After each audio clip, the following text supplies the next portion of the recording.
എൻ്റെ എല്ലാ പ്രിയപ്പെട്ട കൂട്ടുകാർക്കും മിസ് ചാൻഡീസ് ഫുഡ് നോട്ട്സിൻ്റെ പുതിയൊരു എപ്പിസോഡിലേക്ക് വളരെ സ്നേഹത്തോടുകൂടെ സ്വാഗതം. ഇന്ന് ഞാനൊരു ബിരിയാണി കോളുമായിട്ടാണ് ഇറങ്ങിയിരിക്കുന്നത്. സിമ്പിളായിട്ടുള്ളൊരു മട്ടൻ ബിരിയാണി.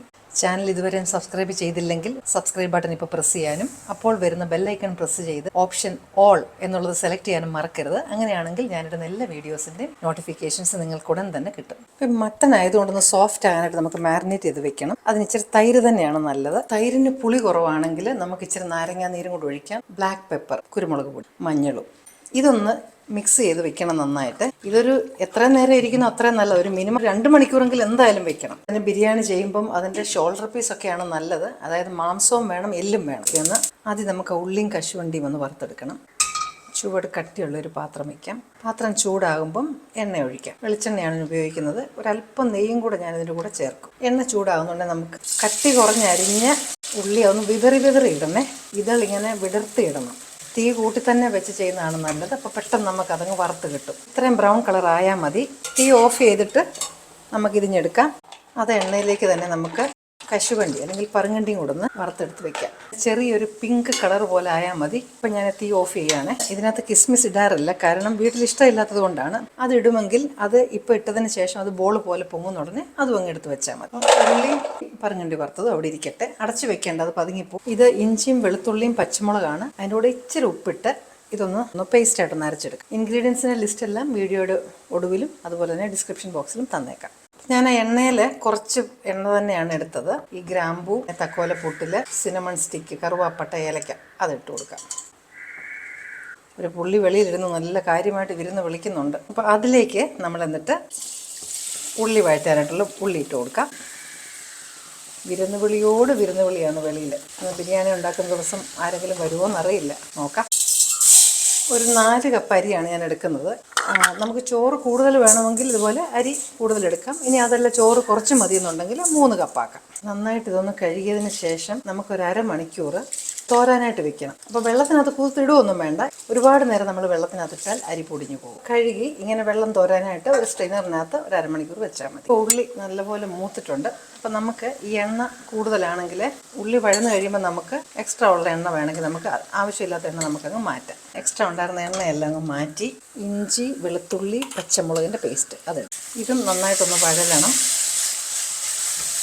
കുറച്ച് ഉപ്പൂടെ ഇടുന്നു. ഇപ്പം ഉള്ളിയൊക്കെ നന്നായിട്ട് വഴന്നിട്ടുണ്ട്. അതിലേക്ക് നമുക്ക് പുതിനയില, മല്ലിയില, തക്കാളിക്ക് ചെറുതായിട്ട് അരിഞ്ഞത് നന്നായിട്ട് വഴറ്റിയെടുക്കണം. മസാലയ്ക്കൊക്കെ ഇച്ചിരി ഉപ്പ് വേണമെങ്കിൽ ഇപ്പോൾ ഇടാം. നമുക്ക് നോക്കാം ഇപ്പം മസാലയ്ക്ക് ഉപ്പുണ്ടോയെന്ന്. ആവശ്യമുണ്ടെങ്കിൽ ഈ സമയത്ത് ഇടാം.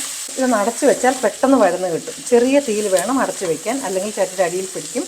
അതുപോലെ തന്നെ ചട്ടിയുടെ അടിയിൽ പിടിക്കുന്നത് നമ്മളിങ്ങനെ ഇളക്കി എടുക്കണം. കരിഞ്ഞ് പിടിക്കാൻ സമ്മതിക്കല്ലേ, നമ്മുടെ മസാലയുടെ ടേസ്റ്റ് പോകും.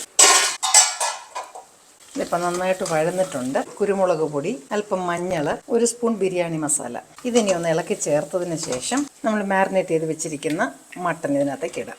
വളരെ സിമ്പിളായിട്ടുള്ളൊരു റെസിപ്പിയാണിത്. ഇനി ഇത് ശരിയായിട്ടൊന്ന് മിക്സ് ചെയ്തിട്ട് നമുക്ക് അടച്ചു വെച്ച് ഈ മട്ടൻ നല്ലപോലെ വേകണം. ഞാൻ പ്രഷർ കുക്കർ യൂസ് ചെയ്യുന്നില്ല. നിങ്ങൾ പ്രഷർ കുക്കർ യൂസ് ചെയ്യുമെങ്കിൽ ഒരു 3 വിസിലെങ്കിലും വേണ്ടി വരും. അതിനുശേഷം വെന്തില്ലെങ്കിൽ 1 വിസിലും കൂടെ വെച്ചാൽ മതി. ഇത് നന്നായിട്ട് ഇളക്കിയതിന് ശേഷം നമുക്കിത് കുറച്ച് നേരം വേണമല്ലോ വേകാൻ, അത് വേകട്ടെ. നമ്മുടെ മട്ടൻ എന്തായിന്ന് ഇടയ്ക്കിടയ്ക്കൊന്ന് തുറന്ന് നോക്കണേ. ചെറിയ തീയിൽ തന്നെ നല്ല വൃത്തിയായിട്ട് വെന്ത് വരാനായിട്ട് നിൽക്കണമെന്ന് പറഞ്ഞാൽ നിൽക്കണമെന്നില്ല, ഇടയ്ക്ക് ഇരിക്കുകയും ചെയ്യാം. നിൽക്കണമെന്ന് ഞാൻ പറഞ്ഞത് നമ്മൾ വെയിറ്റ് ചെയ്യണമെന്ന് ഉദ്ദേശിച്ചതാണ്.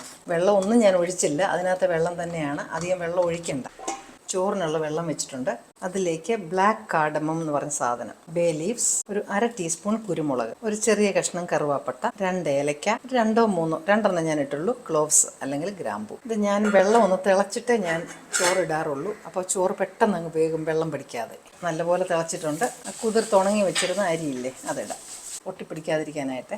ഇതൊന്ന് ഇളക്കി അതിനകത്ത് ഞാൻ അല്പം നെയ്യും കൂടെ ചേർക്കുക. അതിനകത്തേക്ക് ഒരു നാരങ്ങയുടെ നീര്. ഇപ്പോൾ ഇത് ഏകദേശം പകുതി വെന്തിട്ടുണ്ട്. ഈ സമയത്ത് നമുക്ക് ഇച്ചിരി ഉപ്പ് കൂടി ഇടണം. ഉപ്പിടുമ്പം ആ വെള്ളത്തിനൊരു ചെറിയ ഉപ്പുരസം വേണം, ഇല്ലെങ്കിൽ ചോറിന് ഉപ്പുണ്ടാവില്ല. ഇപ്പോൾ ഇത് കറക്റ്റായി. ഇത് നമ്മൾ ഒരു സ്ട്രെയിനറിനകത്തോട്ട് അങ്ങ് ഊറ്റിയാൽ മതി. അപ്പോൾ നമ്മുടെ മട്ടൺ റെഡി ആയിട്ടുണ്ട്, ചോറ് റെഡി ആയിട്ടുണ്ട്. നമ്മൾ ഉള്ളിയൊക്കെ നേരത്തെ വറുത്ത് വെച്ചു, കാഷ്യൂനട്ടും നല്ല പശുവിൻ നെയ്യ് ഇവിടെ റെഡിയാണ്. അതുപോലെ തന്നെ മല്ലിയില, പുതിനയില. അപ്പോൾ ഇനി നമുക്കിത് സെറ്റ് ചെയ്യാം. ആദ്യം നമുക്കൊരു ലെയർ ചോറിടാം. ചോറ് വെന്ത് പോകാതെ പ്രത്യേകം ശ്രദ്ധിക്കണം. കുറച്ച് ഉള്ളിയിടാം, കുറച്ച് മല്ലിയില, പുതിനയില, കുറച്ച് നെയ്യ്. അത് ചൂട് ചോറായോടെ തന്നെ ഉരുകി നല്ല സെറ്റ് ആയിക്കോളും. അതിലേക്ക് നമുക്ക് മട്ടൺ ഇടാം. അപ്പം മട്ടന് ഒരുപാട് ചാറ് വേണ്ട, കുറച്ച് തിക്കായിട്ട് ചാറുള്ളതാണ് നല്ലത്. പിന്നെ നമ്മൾ അതേ സൈക്കിൾ അങ്ങ് റിപ്പീറ്റ് ചെയ്താൽ മതി. വീണ്ടും അതിൻ്റെ മുകളിൽ ചൂട് ചോറ്, ശകലം നെയ്യിടാം, ഉള്ളിയിട്ടു. പറങ്ങണ്ടി ഉണ്ടായിരുന്നു. നമുക്ക് ഇഷ്ടം പോലെ ചെയ്യാം, ഇങ്ങനെ തന്നെ ചെയ്യണമെന്ന് നിർബന്ധമൊന്നുമില്ല. നമുക്ക് പിന്നെ മട്ടൻ ഇടാം. നമ്മളിൽ പിന്നെ മട്ടൻ ഇട്ടു. അങ്ങനെ നമ്മുടെ ചോറും മട്ടനും തീരുന്നതും വരെ ആ സൈക്കിൾ അങ്ങ് പൂരിപ്പിച്ചാൽ മതി. അപ്പോഴത്തേനും നമ്മുടെ മട്ടൻ ബിരിയാണി റെഡി ആയിക്കോളും. ഇപ്പം നമ്മളിത് സെറ്റ് ചെയ്തു. ഇനി ഇത് അടച്ച് വെച്ച് നമ്മൾ വളരെ ചെറിയ തീയിൽ ഒരു 3 മിനിറ്റ് ഒന്ന് ചൂടാക്കി എടുത്തു കഴിഞ്ഞാൽ ബിരിയാണി റെഡിയാണ്. 3 മിനിറ്റ് കഴിഞ്ഞിട്ട് നല്ല സെറ്റായിട്ടുണ്ട്. ഇതെല്ലാവരും ഒന്ന് ട്രൈ ചെയ്ത് നോക്കുക. ഇനിയും നിങ്ങൾക്ക് ഇഷ്ടപ്പെടുന്ന മറ്റു നല്ലൊരു വിഭവമായിട്ട് വീണ്ടും ഞാനെത്തും. Till then I am signing off and stay safe.